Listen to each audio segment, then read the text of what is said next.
अस्सलाम वालेकुम जी, की हाल चाल ने जी? सब वधिया जे। मैं तुहाडा वीर मुजम्मल ते सुनाओ की हाल चाल है? ठीक ठाक जे। मैं नैक्सट वीडियो तुहानूं दिखाइयां सी ते हुण मैं तुहानूं मशीन दिखा रहा जिहदे नाल ਇਹ ਤੁਹਾਨੂੰ आवाज़ फीटर की आ रही होएगी तो माजरत ये मैं कट कर देंगा इंशाअल्लाह। ਇਹ देखो ਇਹ ਸਾਡਾ घोड़ा है जिहदे नाल ਤੁਹਾਡਾ टैप ਜਿਹੜਾ ਸੀ ਇਹਨੂੰ मारिया। अल्लाह खैर करे जी इंशाअल्लाह।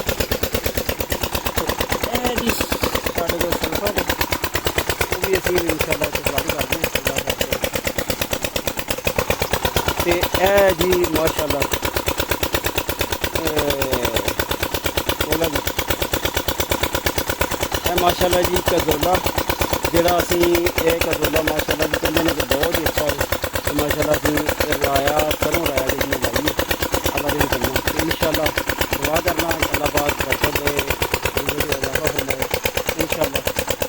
मिलते हैं जी अगली वीडियो में, लेकिन उस तो पहले मैं तुम्हें सल्फर का दस दिया तरीका। अस्सलाम वालेकुम जी भाई जी। ए सल्फर है अल्लाह खैर करे। मैं क्या प्यास यार ये जाया चले जाना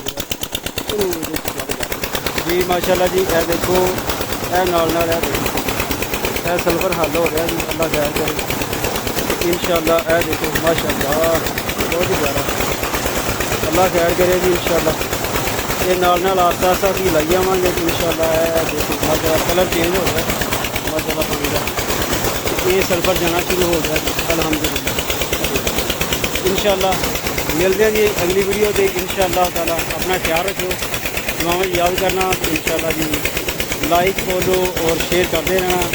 बेल आइकन ना दबाना भूलना इंशाअल्लाह। अगली मिलते हैं जी अगली वीडियो से। रब रखा कोई बोलने की गलती की होगी तो माल रखी रब रखा।